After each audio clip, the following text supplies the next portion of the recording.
So in this video, I'm going to be sharing the teachings of Spencer W. Kimball, who was a former prophet of the Church of Jesus Christ of Latter-day Saints.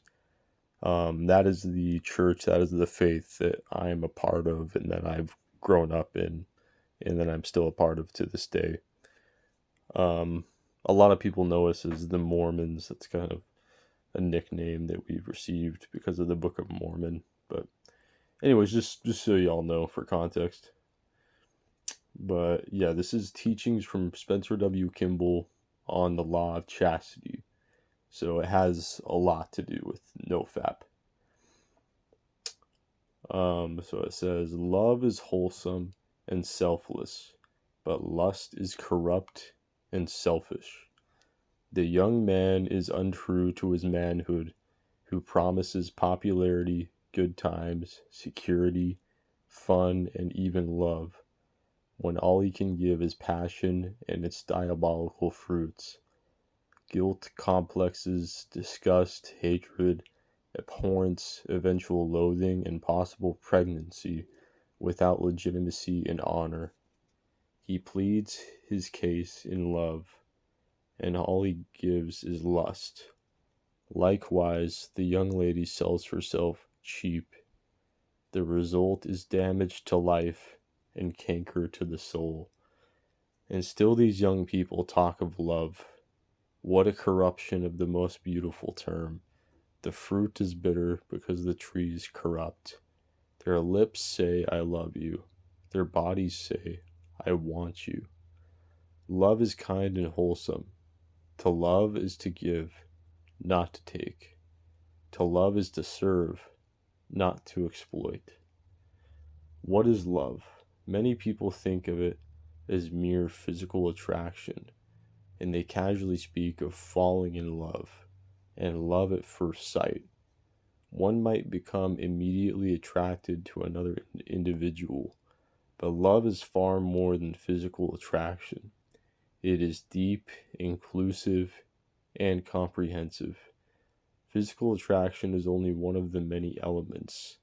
There must be faith and confidence, and understanding and partnership. There must be common ideals and standards. There must be great devotion and companionship. Love is cleanliness and progress, and sacrifice and selflessness. This kind of love never tires or wanes, but lives through sickness and sorrow, poverty and privation, accomplishment and disappointment, time and eternity. For the love to continue, there must be an increase constantly of confidence and understanding, of frequent and sincere expression of appreciation and affection. There must be a forgetting of self and a constant concern for the other. Interests, hopes, objectives must be constantly focused into a single channel. The young man who protects his sweetheart against all use or abuse, against insult and infamy from himself or others, could be expressing true love. But the young man who uses his companion as a biological toy to give himself temporary satisfaction, that is lust. A young woman who conducts herself to be attractive spiritually, mentally, and physically, but will not by word or dress or act stir or stimulate to physical reactions, the companion beside her could be expressing true love. That young woman who must touch and stir and fondle and tempt and use exhibits lust and exploitation. Beware of the devil's trick in making evil seem good by giving it a label that conceals its character. Just such a device is the rationalization that lust is love. Even though sex can be an important and satisfactory part of married life, we must remember that life is not designed just for sex.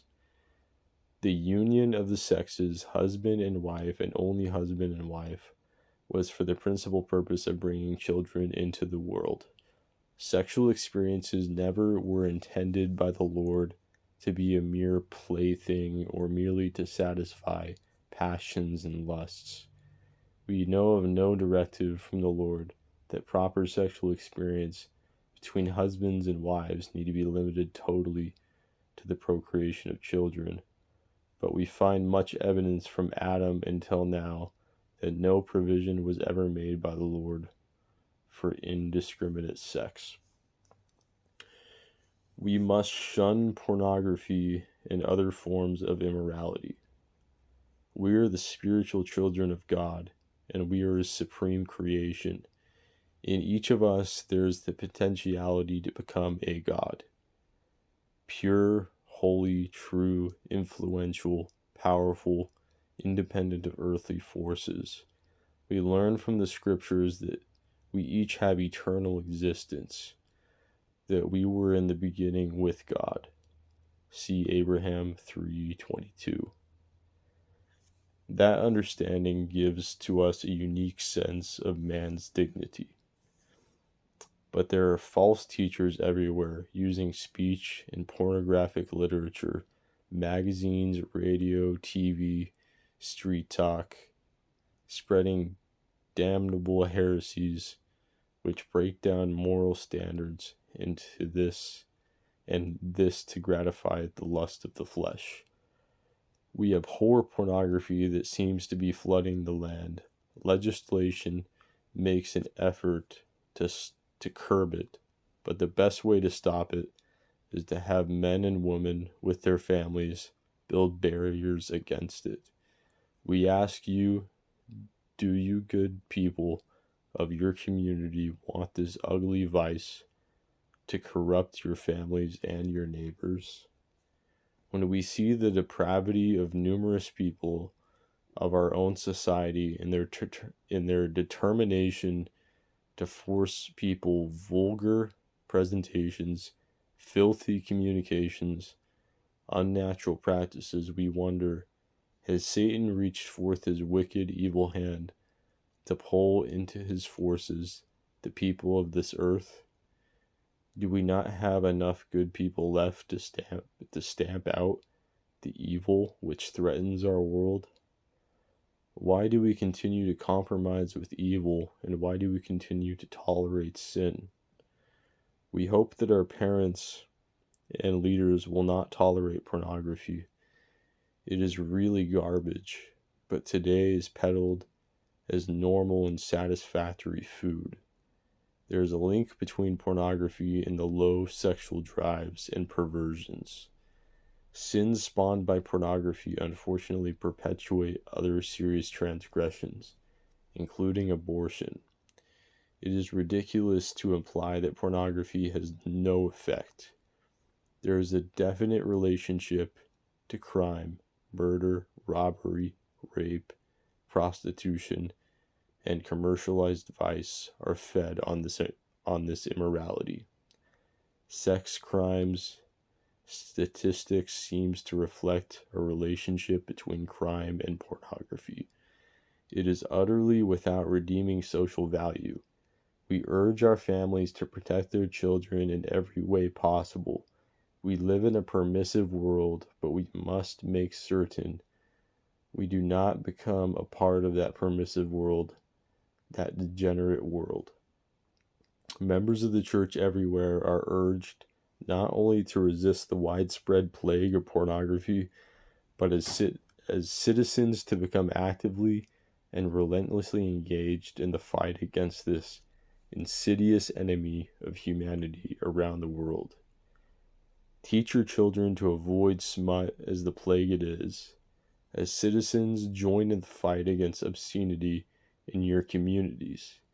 Do not be lulled into inaction by the pornographic profiteers who say that to remove obscenity is to deny people the rights of free choice.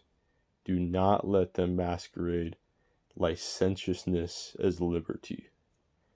Precious souls are at stake, souls that are near and dear to each of us.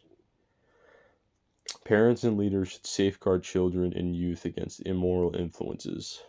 Your children will learn from you early in their lives that they must never involve themselves in immoral practices of any kind. This cannot be told to them just once, but before they are married, they should be told hundreds of times, and they should know that not only their family and their parents expect this great service, but the Lord in heaven, Jesus Christ, expects them to keep clean and free from immorality. Unchastity is the great demon of the day. Like an octopus, it fastens its tentacles upon one. There are many paths that lead youth to these defilements. May I mention some approaches that break down moral structures?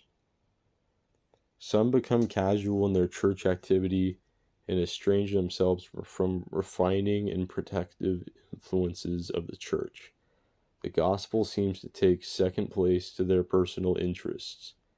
They miss their meetings, permitting schoolwork, social life, or business or professions to crowd out the important church activities and the gospel until their feelings toward the church and its standards are somewhat anthesized. Another of the many things that lead to unchastity is immodesty. Today, many young women and young men are smug in their knowledge of the facts of life. They think that they know all the answers. They talk about sex as freely as they talk about cars, shows, and clothes. And a spirit of immodesty has developed until nothing seems to be sacred. There is no reason why women need to wear a low cut or otherwise revealing gown just because it is the worldly style. We can create a style of our own. Neither is there excuse for young men to bare and expose their bodies. The fellows could show courage and good judgment if they encourage their young women friends to wear modest clothing. If a young man would not date a young woman who was improperly clothed, the style would change very soon. The Lord has promised to the valiant, "All that I have is thine." To reach these lofty heights and limitless blessings, you must take no chances. Keep your life sweet and clean and pure, so that there will never be any forfeiture. To do this, you will do well to avoid the very appearance of evil and the very approach toward evil. We cannot overemphasize immodesty as one of the pitfalls to be avoided if we would shun temptation and keep ourselves clean. I suggest the following standard: any dating or pairing off in social contacts should be postponed until at least the age of 16 or older. And even then, there should still be much judgment used in selections and in the seriousness. Young people should still limit the close contacts for several years, since the boy will be going on his mission when he is 19 years old. Dating, and especially steady dating, in the early teens is most hazardous. It distorts the whole picture of life. It deprives you of worthwhile and rich experiences. It limits friendships. It reduces the acquaintances which can be so valuable in selecting a partner for time and eternity. There's definitely a time for dance, for travel, for associations, for the date, and even for the steady date that will culminate in the romance which will take young people to the holy temple for eternal marriage. But it is the timing that is so vital. It is wrong to do even the right things at the wrong time in the wrong places, under the wrong circumstances. Keep your life clean and free from all unholy and impure thoughts and actions. Avoid all associations which degrade and lower the high righteous standards set up for us. Then your life will sail smoothly, and peace and joy will surround you.